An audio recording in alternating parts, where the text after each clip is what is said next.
Hello sa mga Libra. Libra, para to sa'yo. January 24, 2025. Okay, tingnan natin ang inyong message. Para sa mga Libra, January 24, 2025. Message for you. Tingnan natin, guys.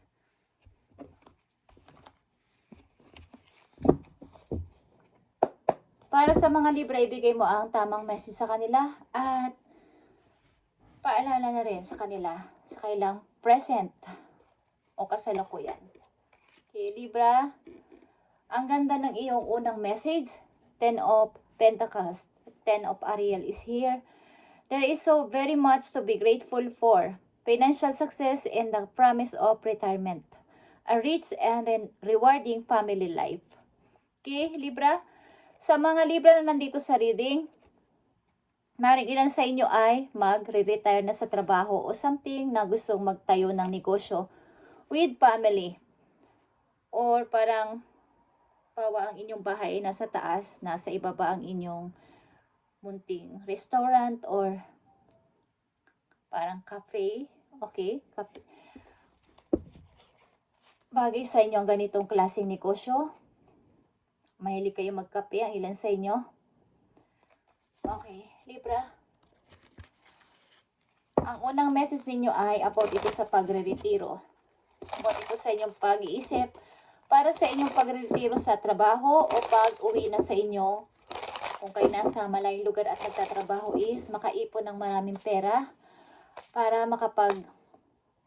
kahit man lang maliit na negosyo ay makapagpatayo at kasamang inyong pamilya is kayo na mismo ang bubuo ng ganitong klaseng negosyo. Maaari ito ay family, business, o gusto ninyo kayo-kayo lang ang mga staff dito, kayo yung mga, parang wala na kayong kukunin pang mga mag-aayos dito, kundi kayo-kayo lang, okay, sa inyong community. Okay, bagay sa inyo ang restaurant or something, coffee shop, okay, sa ilang Libra. Libra, nag-iisip kayong magkaroon ng negosyo o magkaroon ng magandang pasimula bago man lang kayo magretiro sa trabaho, umuwi sa inyong lugar kung saan man kayo nagtatrabaho sa ngayon, sa inyong kasalukuyan. Okay? Message for Libra. January 24, 2025 sa mga Libra na nandito. O bibigyan ng message today is, I need message for Libra. Yeah. Andito ang Chariot, guys, at King of Pentacles and the Fool. Ilan sa inyo na nandito sa reading ay ready na to choose, okay, kung alin ang makapagpapasaya at makapagpapabigay sa inyo ng maginhawang buhay sa inyong kasalukuyan. Ready na kayo na piliin kung ano yung magpapaginhawa sa inyong buhay sa kasalukuyan. Okay? Parang kasama na dito yung para sa future, para makapag-ipon ng money para sa hinaharap. Any adventure gusto nyo nang subukan o gusto nyo subukan. Baga may nagbabadya sa inyong mga alok o offer something at pinag-iisipan ng ilan sa inyo kung pipiliin ninyo ito para sa ikagiginhawa ng inyong buhay. Okay? Libra, sa kailang kasalukuyan, tingnan natin ang inyong mga message para sa mga Libra.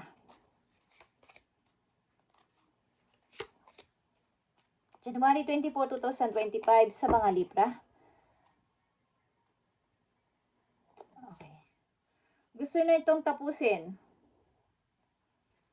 Ang mga problema na to. Something problema. Maraming mga nakaraang mga usapin. Okay, Libra.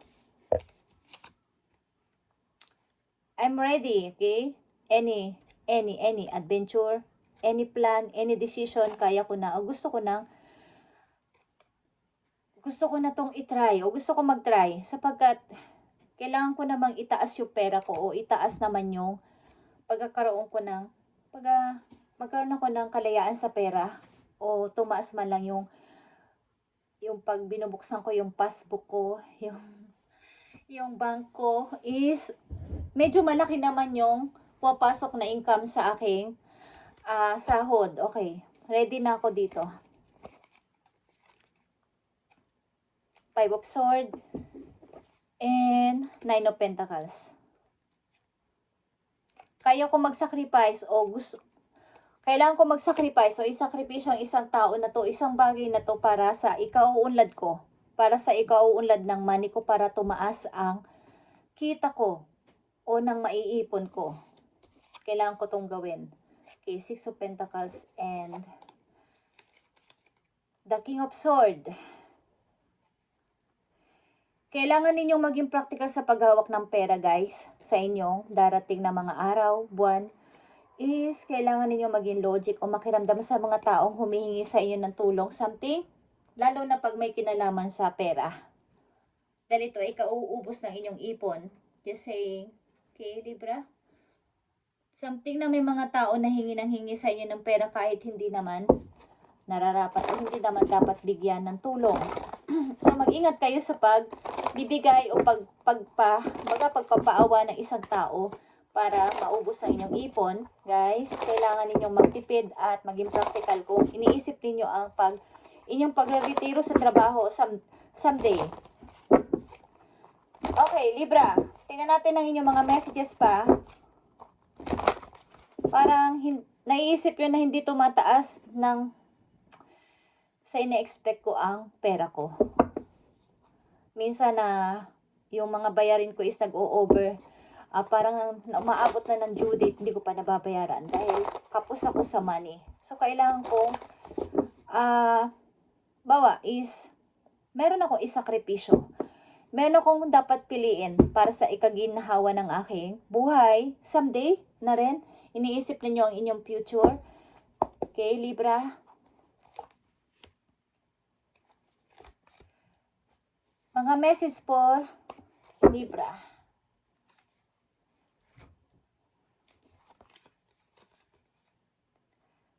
Six of Arrows is here. Four of Wands. And the Wisdom is here. Okay. Maaaring handang-handa na kayong umalis o is lumipat ng bahay, lumipat ng place, lalo na sa inyong pagtatrabaho dahil something ng inyong kinikita o kita o sinasahod sa trabaho na to o sa company na to ay hindi masyadong lumalaki o hindi malaki. Okay? Parang ganun at ganun pa rin ang routine everyday. Walang pagtaas sa sahod at walang pagkakaiba. Okay, guys. At something, ilan sa inyo ay may pipiliin dito, magsasacrifice o may isasakripisyo para sa ikaka-unlad sa pera. Ilan sa inyo ay magpapakasal, guys, sa taong magbibigay sa inyo ng kaginhawahan sa buhay. Guys, okay. At something ng ilan sa inyo, guys, dito ay may problema sa buhay mag-asawa dahil hindi fair o hindi okay ang pagbibigayan lalo na sa pera. Okay?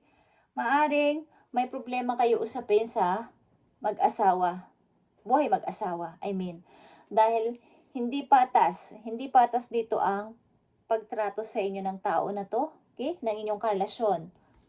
Libra, ilan sa inyo na nandito sa reading? Ilan sa inyo magpapakasal sa isang tao magbibigay sa inyo ng ginhawa sa buhay? Mahal nyo ang person na to. Meron kayong dapat isakripisyo para dito. Okay, ilan sa inyo ay gusto nang lumipat ng trabaho dahil walang pagkakaiba ang kinikita sa araw-araw. Walang pagtaas ng sahod at wala dong chance sa lugar na yon. Lilipat kayo ng maaring place ng trabaho. Message mo sa mga Libra na nandito sa reading, January 24, 2025 sa mga Libra. Okay. Libra. Trust yourself more. Know that you are in the right place at the right time. Opportunities will present themselves to you when they're meant to. All in divine timing. Get excited about the future against instead of fearing it. Okay, dito to sa pagpapakasal nyo o pagpili sa maginhawang buhay is huwag kayong mag-doubt sa inyong pipiliin na to sapagkat ito ang, kumbaga, ito yung para sa future ninyo. Kumbaga, ma-excite kayo dito sa inyong pipiliin na to. Para ito sa inyong future. Instead na kayo ay matakot, ay ma-excite kayo sapagkat ito ay para sa inyong pagre-retiro someday na magkaroon kayo ng business, something na maipagmamalaki ninyo at mayroon kayong source of income. Okay. Kahit mag-alis na kayo sa trabaho o mag-retire na kayo is meron kayong naipundar. Okay? Mag-trust kayo sa inyong sarili. Kasi ito yung tama ninyong pinili at tama ninyong place na pupuntahan. At kung ano ang dapat mangyari, mangyayari ito sa tamang panahon. Okay? Kung balak ninyo lumipat ng place sa trabaho is, ito yung dapat mangyari sapagkat nandito kayo sa tamang place. Tama din ninyong choice. Okay? Pag-choice. Nandito yung opportunity.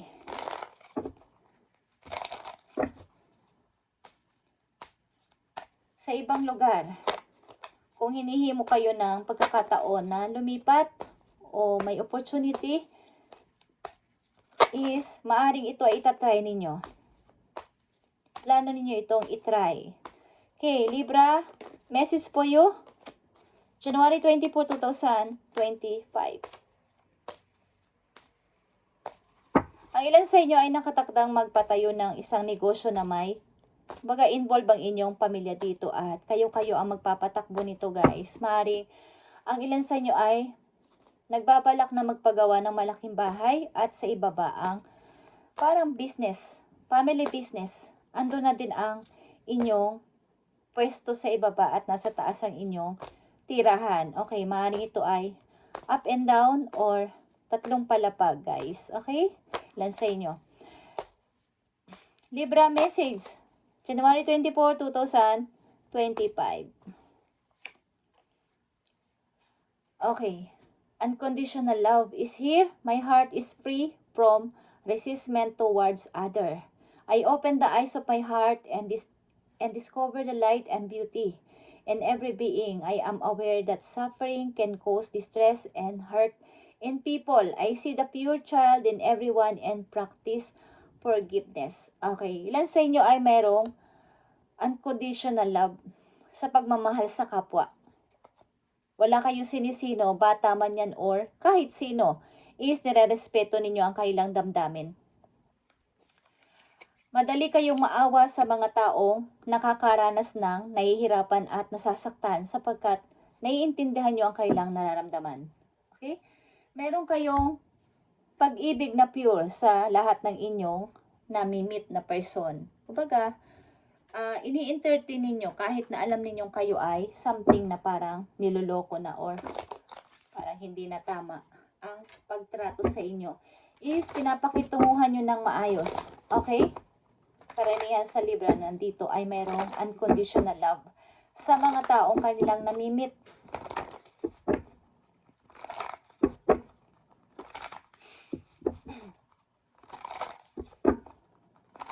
Message mo sa mga Libra na nandito sa reading. I need message for Libra. Ilan sa inyo ay maglilipat ng trabaho.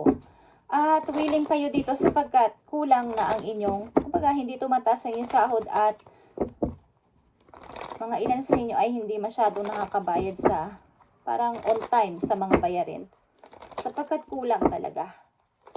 Okay, ilan sa inyo ay maaari magpapakasal sa taong magbibigay ng ginhawa sa kailang buhay. At ito ay hindi masama, guys. Okay, kung both of you ay nagmamahalan. Meron lang kayong dapat itong isakripisyo. Maaaring isang person na nagbibigay sa inyo ng problema at gusto niyo nang iwanan o tapusin ito. Okay, ilan sa inyo ay nai-involve sa isang buhay mag-asawa na hindi patas ang pakikitungo sa inyo ng person na to. Okay? Parang ginagawa kayong tau-tauhan sa bahay or sunod-sunuran sa kanyang mga gusto. Ito ay family problem. Something, kinokontrol ang inyong mga kilos, ang inyong pagdidesisyon. Ilan sa inyo? Okay, Libra? I need message for Libra. Kaugnay dito sa kailang sitwasyon sa ilang Libra nandito sa reading. I need message for Libra. Thank you. Yeah. Nakikita nyo tong 10 of Abundance is 10 of Pentacles. Sa una at sa huli ninyong message ay 10 of Pentacles pa din. About ito sa inyong pagre-retiro. Nakikita nyo to guys. I-enjoy nyo lang ang pagtingin sa inyong mga apo guys. Okay? Something reunion is hihintayin nyo na lang ang pagdating ng inyong mga anak o apo. Kailan sa inyo ay retirado na sa trabaho at nandito kayo sa bahay at nag-i-enjoy sa pakikipag-bonding sa inyong mga apo. Okay? Heaven has provided so many blessings. Your family members are founded and working together. The children are provided for. And comfortable retirement will one day come along. Okay, Libra, you've taught your family the grace that comes from know your right.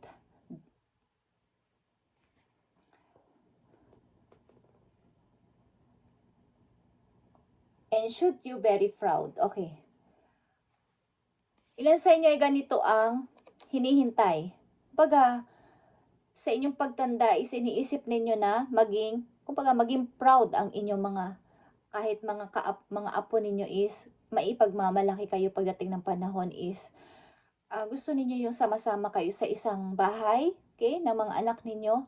Ilan sa inyo ay retirado na talaga at nag-i-enjoy sa pagbabanding sa inyong mga apo. Okay, hinihintay ninyo ang pagdalaw nila sa inyo. Okay. Ang una at huling message sa inyo ay 10 of Pentacles, guys. Ang ilan sa inyo ay nag-iipon o mag-iipon ng money para sa inyong pag-iisip sa pagre-retiro someday, na gusto ninyo sama-sama ang buong pamilya at meron kayong family business. So, patunayan ninyo yan dito sa inyong sitwasyon na kayo ay maging maayos sa inyong kasalukuyan papunta sa future at ito ay magkakaroon ng katuparan guys. At magkakaroon kayo ng masaya at sama-samang pamilya. Okay? Makakaipon kayo ng money. Kung ito ang inyong gusto mangyari dahil nagkakaroon na kayo ng kagipitan sa pera is pilitin ninyo na kayo ay maging matapang dito sa inyong pinaplano na to. Huwag kayong susuko. Kung kayo ay lilipat ng place at lilipat ng trabaho is gawin ninyo. Okay, Libra, alam nyo ang sagot sa inyong mga katanungan at ito ay ang pag-alis sa inyong kumbaga paglipat sa bagong o magandang trabaho kung may opportunity na nag-o-offer sa inyo, sa inyong kasalukuyan. Okay, Libra, at maging practical kayo dito. Huwag niyong pabayaan na kayo ay tratuhin ng ganito ng inyong kinakasama sa buhay na hindi tama ang pagbibigay sa inyo ng respeto. Okay, nandito ang King of Swords. Something may gunting dito guys. Okay, ikat ninyo ang isang bagay na kukontrol sa inyo para kayo ay lumago sa buhay. Okay, Libra, thank you and God bless sa inyo lahat guys. Ito ang inyong reading ngayong January 24, 2025 at ito ay patungo sa inyong maganda at masayang pamilya together na magkakaroon kayo ng reunion, something na pagsasama-sama ng buong pamilya. At maaaring ilan sa inyo ay gusto ninyong mag-settle na sa inyong bansa kung nasa amang kayong lugar at magsama-sama at bumuo ng isang kahit maliit na negosyo, family business at laging nandoon ang inyong mga apo o inyong mga anak at pupuntahan kayo. Parang doon kayo magsasama-sama. Ilan sa inyo ay merong mga parang yung bahay na luma sa inyong probinsya na parang tagpuan. Okay? Tagpuan ng mga pamilya pag nagkakaroon ng mga events o something Pasko, bagong taon or mga birthday. Okay? Thank you and God bless Libra and pagpalain kayo ni God sa inyong kinaroroonan sa amang kayo at anong inyong sitwasyon sa ngayon is huwag kayong sumuko. Okay? Thank you and God bless Libra.